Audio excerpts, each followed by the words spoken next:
আসসালামু আলাইকুম। Hello viewers, welcome to Pathyamala. আজ আমরা এই ক্লাস থেকে জানতে পারবো খুব সহজে কিভাবে কোনো পূর্ণ ঘনমূল সংখ্যার ঘনমূল নির্ণয় করতে হয়।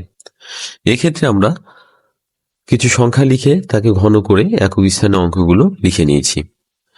দেখো, 1 কিউব করে 1 একক স্থানে অঙ্ক 1, 2 কিউব করে 8 একক স্থানে অঙ্ক 8, 3 কিউব করে 27 একক স্থানে অঙ্ক 7, 4 কিউব করে 64 একক স্থানে অঙ্ক 4, 5 কিউব করে 125 একক স্থানে অঙ্ক 5, 6 কিউব করে 216 একক স্থানে অঙ্ক 6, 7 কিউব করে 343 একক স্থানাঙ্ক 3, 8 কিউব করে 512 একক স্থানাঙ্ক 2, 9 কিউব করে 729 একক স্থানাঙ্ক 9, 10 কিউব করে 1000 একক স্থানাঙ্ক 0।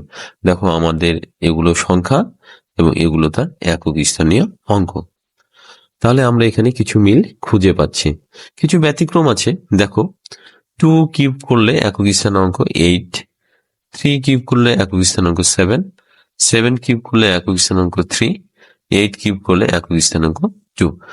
আমরা এই সারণীর সহায়তায় খুব সহজেই ঘনমূল নির্ণয় করতে পারবো। এখন চলো নিম্নবর্ণিত সংখ্যাগুলো ঘনমূল করি। এক্ষেত্রে আমরা সারণীটা লিখে নিলাম।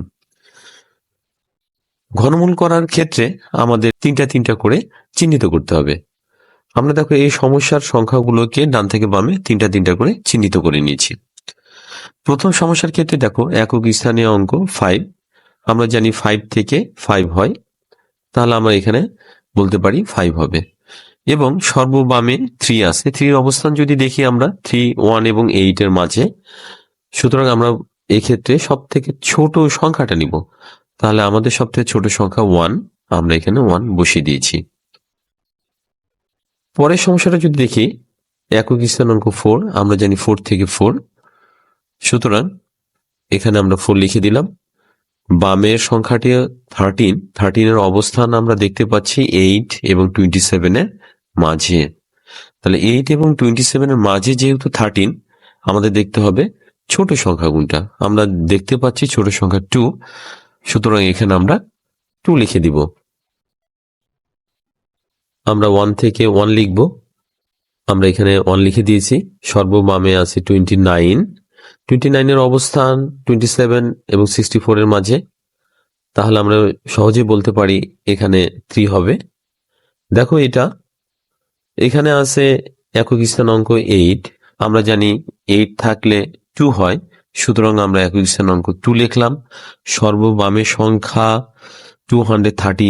238 এর অবস্থান কোথায়?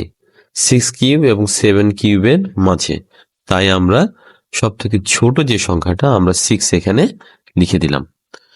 এরপরে সমস্যাটা যদি দেখি, আমাদের একক স্থানাঙ্ক 7, আমরা জানি 7 থাকলে কত হয়? 3, তাহলে আমরা কি লিখলাম? এখানে 3 লিখে দিলাম। এবং সর্ববামের যে অঙ্কগুলো দেখতে পাচ্ছ, এখানে কয়টা অঙ্ক আছে?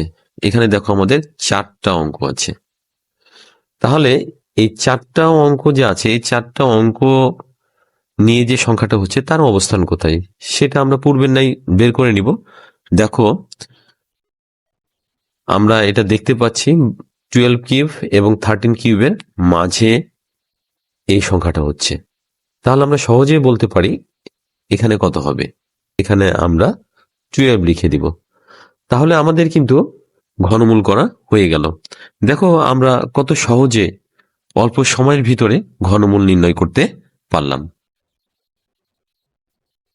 এখানে ক্লাস শেষ করছি। সবাই ভালো থাকো। ধন্যবাদ।